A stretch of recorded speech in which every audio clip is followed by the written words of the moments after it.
శ్రీలలిత రహస్య నామ మహిమ తెలియగరారండి, నామ మహిమ తెలియగరారండి. శ్రీలలిత రహస్య నామ మహిమ తెలియగరారండి.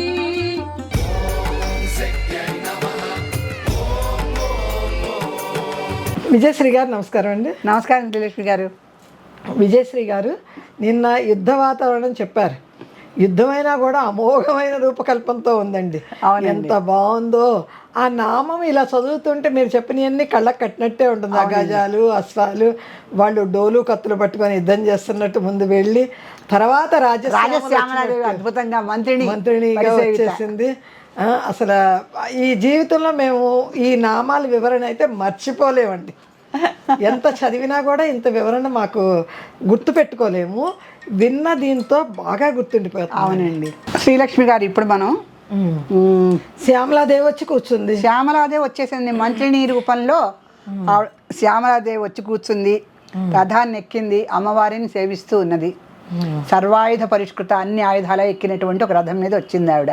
అన్ని ఆయుధాలు, సమస్తమైన ఆయుధాలు ఉండి అక్కడ అంటే ఆ సామంతరాజులు, పదాతి దళాలు, సేనాధిపతులు, అశ్వాలు, గజాలు, ఖడ్గాలు, గదలు, పెద్ద పెద్ద ఆయుధాలతో ఉన్నటువంటి ఒక మహారథాన్ని ఎక్కి మంత్రాంగాన్నంతా చేస్తూ మంత్రిని అన్న స్థానంలో ఉంటూ, ఆ పదవిలో ఉంటూ శ్యామలాదేవి ఎదురొచ్చి లలితాదేవిని సేవించింది. అటువంటి లలితాదేవి ఇంకా ఎవరెవరి చేత సేవింపబడింది ఆ యుద్ధరంగంలో?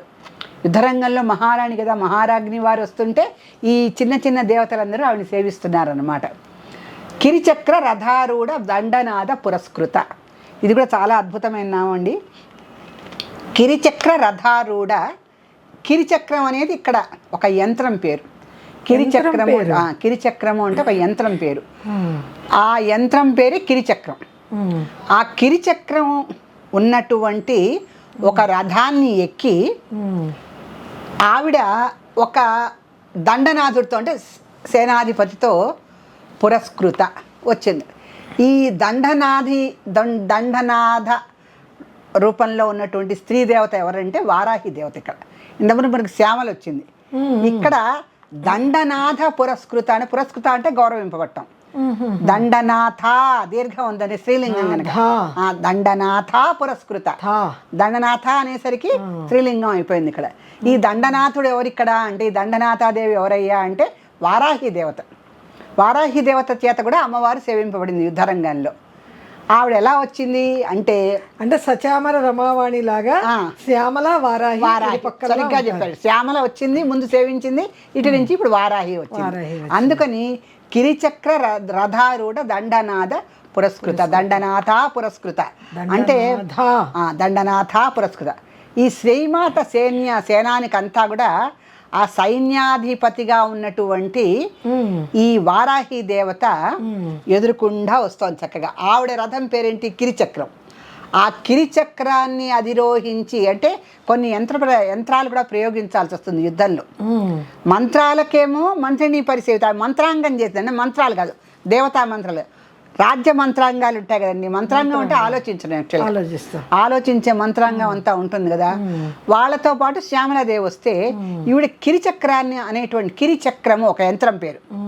కొంతమంది దీన్ని శ్రీచక్రంగా కూడా చెప్తారు, కానీ శ్రీచక్రం వారాహీదేవి అధిరోహించడం అన్వయం కుదరదు మనకి. అందుకే మనం శ్రీచక్రం అని చెప్పుకోవట్లేదు, కొంతమంది కిరిచక్రం అని చెప్పాలి. కిరిచక్రం అనేది ఒక యంత్రం పేరు. ఆ యంత్రాన్ని ఆవిడ పట్టుకొని ఒక రథాన్ని అధిరోహించి ఆ రథం మీద ఎక్కి దండనాథ అంటే సర్వసేనాధిపత్యం అనేది ఆవిడకి ఇచ్చారు. ఆ సర్వసేనాధిపతిగా ఉన్నటువంటి స్త్రీదేవత ఎవరయ్యా అంటే వారాహి. ఆ వారాహి దేవత కిరిచక్రం అనేటువంటి యంత్రాన్ని పట్టుకొని రథాన్ని ఎక్కి ఎదురుకుండా వచ్చి అమ్మవారిని సేవిస్తోంది. దండనాథ పురస్కృత, కిరిచక్ర రథారుడ, కిరిచక్రం పట్టుకుంది, రథాన్ని ఎక్కింది.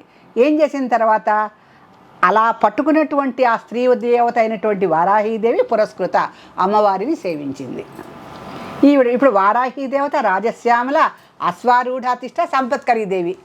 ఈ పదాతి దళాలు ఇంతమంది యుద్ధరంగంలో ఉన్నారు ఇప్పుడు మనకి ఉన్నారు ప్రస్తుతం. ప్రస్తుతం ఇంకా ఏమిటి, ఇది చాలా మంచి నామం అండి. ఈ నామం చదువుకుంటే అసలుకి ఇది చతుర్దశి రోజున చదవాలి. ఈ నామం శుక్లపక్ష చతుర్దశికి చదవాలి. తెల్లారితే పౌర్ణమి అంటే, తెల్లారితే పౌర్ణమి అంటే ఈ చతుర్దశి రోజున ఈ నామం చదవాలి.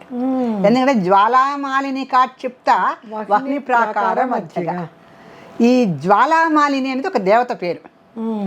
ఈ జ్వాలామాలిని అనేది ఒక దేవత పేరు ఎలా అయిందంటే, మనకి ఖడ్గమాలలో అమ్మవారి పేర్లన్నీ వస్తాయి, తిథుల పేర్లు, నిత్య దేవతల పేర్లు వస్తాయి. అవునండి, కామేశ్వరి ఇవన్నీ వస్తాయి కదా.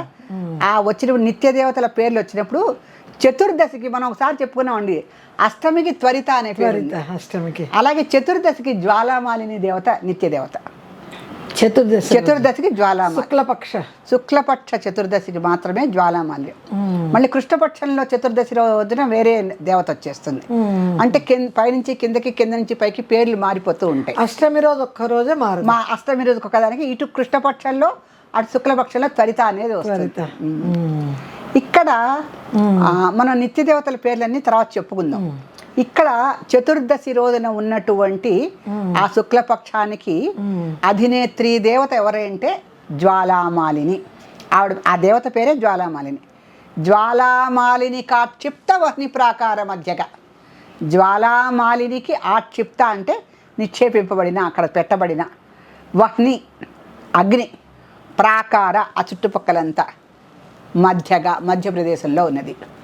అంటే అమ్మవారు ఎలా అంటే, ఇప్పుడు మనం చూడండి మన దసరాల్లో ఒక రోజున ఇలా జ్వాలామాలలు పెట్టి అమ్మవారిని కింద నుంచి రథంలోంచి తీసుకెళ్తుంటా. శివరాత్రి నవరాత్రుల్లో కూడా చేస్తారు. నవరాత్రుల్లో కూడా జ్వాలామాలిని కాక్షిప్త వహ్ని ప్రాకార మధ్యగా నవరాత్రుల్లో కూడా ఒక రోజు చేస్తారు. పౌర్ణమి వరకు చేస్తారే వాళ్ళు చతుర్దశికి చేస్తారు. పక్షం రోజులు చేస్తారుగా, ఆ చేసిన వాళ్ళు చతుర్దశికి చేస్తారు. అలా ఇక్కడ ఏంటంటే జ్వాలామాలిని అనేటువంటి దేవత ఆవిడ ఒక అగ్ని ప్రాకారాన్ని నిర్మించింది. అగ్ని ప్రాకారమే నిర్మించింది. అగ్ని ప్రాకారం నిర్మించి ఆ అగ్ని ప్రాకారం మధ్య నుంచి ఆవిడ అమ్మవారిని సేవిస్తోంది. ఎందుకని, ఆ జ్వాలామాలిని కాక్షిప్త వహ్ని ప్రాకార మధ్యగా, దాని మధ్యలో మళ్ళీ శ్రీలలిత ఉన్నది. శ్రీమాత జ్వాలామాలిని కాక్షిప్త వహ్ని ప్రాకార మధ్యగా అంటే ఆ జ్వాలామాలల మధ్య రూపంలో మధ్య భాగంలో ఉన్నటువంటి శ్రీమాతని జ్వాలామాలిని అయినటువంటి చతుర్దశి నిత్య దేవత అయినటువంటి ఆవిడ సేవించింది. అంటే ఏంటి, ఇప్పుడు కిరిచక్రం ఒకటి, గేయ చక్రం ఒకటి, ఇవన్నీ అయినాయి. అంటే రాజశ్యామల, వారాహి వీళ్ళంతా అయ్యాక ఇప్పుడు జ్వాలామాలిని అనే దేవత వచ్చింది. ఈ జ్వాలామాలిని ఈ చక్రాలకు సంబంధించిన ఆవిడ కాదు, ఈవిడ తిథి నిత్య దేవతలకు సంబంధించింది. ఈ నిత్య దేవతల్లో చతుర్దశి రోజున ఉన్నటువంటి నిత్య దేవత పేరే జ్వాలామాలిని. ఆ జ్వాలామాలిని ఎలాగంటే జ్వాలలే మాలలుగా ఉన్నటువంటిది. ఆ జ్వాలలే మాలలుగా ఉన్నట్టు ఇలా రౌండ్గా తిరుగుతూ ఉంటుంది. ఇలా కడతారు రౌండ్గా తీగకి కట్టి, దాని చుట్టూతో బట్టలు చుడతారు, చుట్టూ దాని నిండా నెయ్యి పోస్తారు, పోసి వెలిగిస్తారు. దాని మధ్య భాగం నుంచి అమ్మవారిని ఊరేగించి తీసుకెళ్తారు. జ్వాలా తోరణం ఉంటుంది అనమాట, దాన్ని కిందంచి తీసుకెళ్తారు. ఇక్కడ అమ్మవారిని ఎట్లా వర్ణించే, జ్వాలామాలిని అన్నారు కనుక ఇది ఇట్లా చుట్టూతా ఉంటుంది. దాని మధ్య భాగంలో అమ్మవారు కొలువై ఉంటుంది. అమ్మ బాబు ఎంత శక్తి ఉండాలండి. జ్వాలామాలిని అంటే అమ్మో, జ్వాలామాలలుగా ఉన్నటువంటి అగ్ని మధ్య భాగంలో ఉన్న శ్రీమాతని ఈ జ్వాలామాలిని అనే దేవుడు సేవించింది. ఈ దేవత సేవించింది. అది కూడా యుద్ధరంగంలో ఒక దృశ్యం మనకి.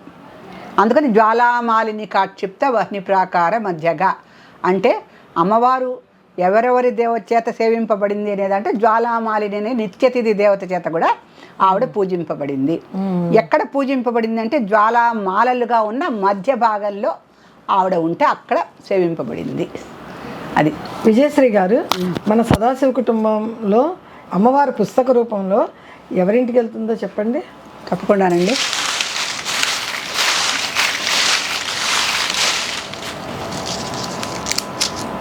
రెండు వచ్చినాయండి, మళ్ళీ తీస్తాను.